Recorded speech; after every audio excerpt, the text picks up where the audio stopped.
everyone, welcome out on another Stomp and Explore. Me and Phil are in North Wales now. We're in a place called Chirk, if I'm saying that right. Is it in Wales or is it? I don't even know. I think we're in Wales. I don't know. I'm pretty sure we're in Wales. Right. Do you know what I mean? We might be in Wales. And we're walking along the Llangollen Canal, which sounds Welsh, so I'm going with we're in Wales. And we're coming up to the Chirk Aqueduct, which is about 76 foot high, so it's mega high and it's amazing, and there should be a great reveal in a minute. At the end of that, we'll get to something called Chirk Tunnel, known locally as the Darkie, which was the first ever towpathed canal tunnel on the planet.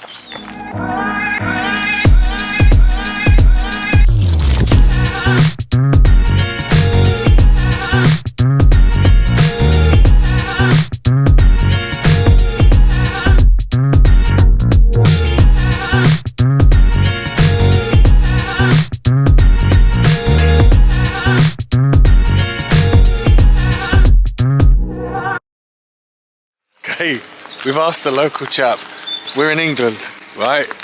But only for about another 100 yards. So it turns out that the Chirk Aqueduct actually spans between the two countries. So for now we're in England, we're about to go into Wales.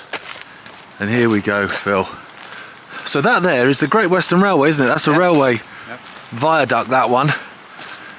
Normally I'd be much more interested in the railways, but as it happens, this is awesome.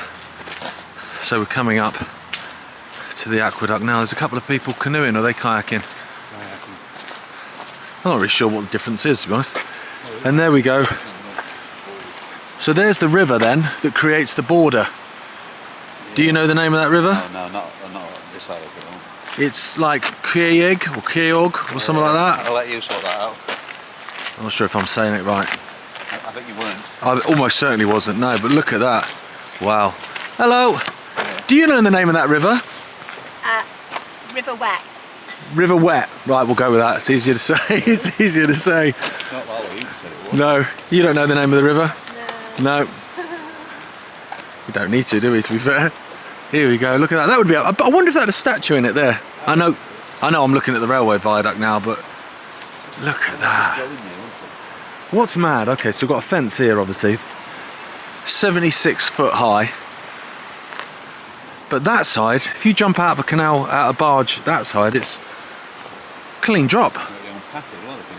Yeah, wow. Incredible. Right, it's not the River Wet. It's the River Chirk, if I'm saying that correctly, please.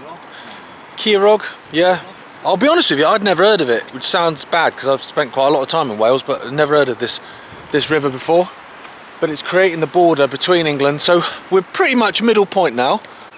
There we go. So I reckon I'm in no man's land at the minute. There's England. And there's Wales that side. Notice the sheep are on the Welsh side of the river. So this aqueduct was built in 1801 to carry the Llangollen Canal across the river here and across this valley, and at some point you go through this tunnel, the Darkie as the locals used to call it back in the day, went through there and then joined up with the Shropshire Union Canal, and I think that's the one that goes over Pontysilith Aqueduct, which is a very, very famous one. It's about 126 feet high. But, you know, I'm not whinging about this one at 76 foot. It's still pretty impressive. And the views are just amazing. The river's really, really flowing. Chirk, saying that right. Do some research, man. And as Phil pointed out, that canal's flowing as well. Look at that, yeah. Well, there you go. I got excited there, Phil. I thought that was a train about to come over there, but it's not. It's a lorry in the road there. So if you've followed any of the walks that we've done, where we've done the old canals and the old plateways and stuff in Derbyshire, you would have heard the name William Jessop before. A bit of a legend in the kind of canal game.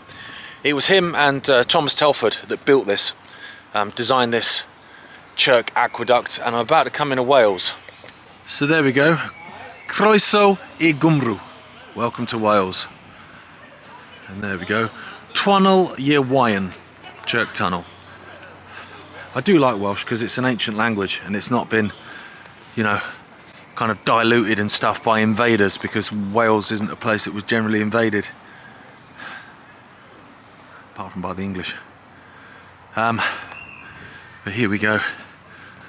So as you can see, geezer down there's got a light on his head, or her head.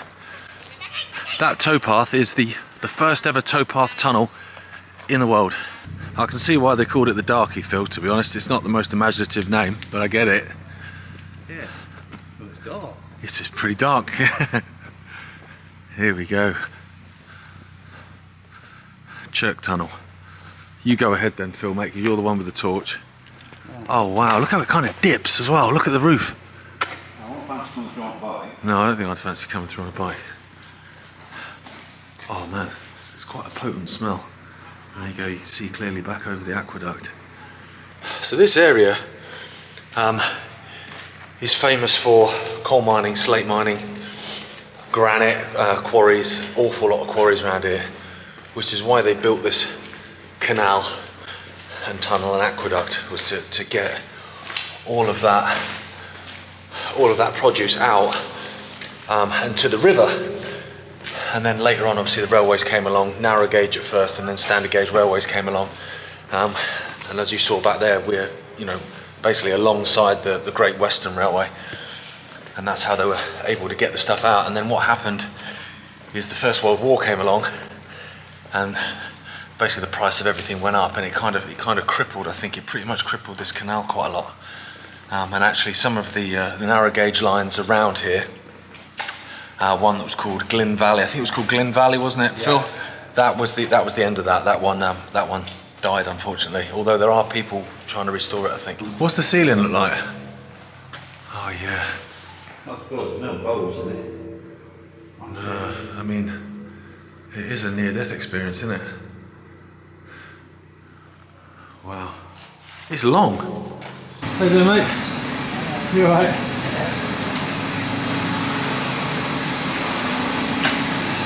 Yeah, braver man than me driving that through here. I'll tell you what, there is not much room either side for them. This is, there you go, that's a bit more creepy, isn't it? It's going on for ages and ages, this. And obviously it's worth remembering, with this being, so I'm trying to find a way to not blind you, but also so I can see where I'm going. With this being the first canal tunnel with a towpath, that was significant. One, because obviously it's easier for me now to walk through it, but the other thing being, before that, people would have to leg it. And what I mean by that is not nowadays leg it, which means obviously run, but they would lay on their backs on top of the barges and basically walk it underneath with the legs, because obviously the horses would have to be taken from one side of the tunnel to the other where there was a towpath again. So actually by having a towpath through a tunnel, that's a game changer.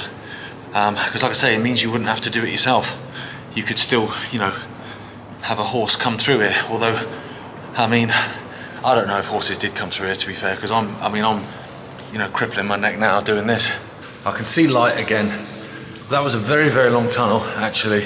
And I think, you know, we walk through railway tunnels and stuff, but because it's canal, it's smaller, it's a little bit more tight, a little bit more claustrophobic. Maybe that's what makes it feel longer than it is. But there's natural light now, so I can turn the torch off, and I bet you my eyes are going to take a little bit of time to actually adjust to the change in light. Here we go. Now we're still hugging the side of the railway. That's over there, and there's the other end of the tunnel. Okay, so we'll come up now and try and find Chirk Station. I'm trying to work out now which way it is. It might be up to the right, so I'm gonna have a walk up on top so I can actually find what I'm doing. Ah, that's why it's thrown me. So that tunnel not only goes underneath here, it goes underneath the railway. That's what's thrown me there, because obviously the railway was the other side of us on the aqueduct. So we've come under that now. Let me close that gate. We've come under that. That totally did me then, because I was looking to the left thinking that's where the railway is, but it's not, it's to the right. So what we're going to do now is have a little walk down towards Chirk Station, where, if we're right, this Glyn Valley Tramway closed in the 1930s, but some volunteers are starting to relay it, and I can see it. Oh, you know. So here you go. Wow, they're relaying it then. How we doing, lads? Amazing. So there's the railway line, like it's flipped sides, obviously, with the canal. I apologise for that, it totally threw me. I was wondering what on earth was going on. And it looks like they're rebuilding the station building as well. Unbelievable. Amazing. So what this tramway did is it connected the canal with the river, with the railway, in order to get granite and get coal and those various other goods out of this area. And wow, see, it opened in the late 1800s, which is very late for basically a canal tramway. To be fair, they were normally, the ones in Derbyshire were around the 1700s, but this one was late and it closed in the 1930s. But these guys are putting it back together. So there you go, there's Chirk Station. And you go back this way, it goes under that bridge there, and then straight onto the viaduct. So what we've done is we've come from the other side of it, and obviously that tunnel then, that canal tunnel, comes underneath here. Wow. So that's us. We weren't around here for long, but there was so much going off in such a short period of time. So Chirk Aqueduct is amazing, the railway viaduct's amazing, the Chirk Tunnel, the Darkie as it's called, amazing, and also the fact that we've seen a little bit of that tramway that they're starting to put back together. So maybe we'll come back another time when they're a bit further along with that, and we'll see how they're getting on. Definitely. As always, thanks for watching, and we'll see you next time. We are in Wales now.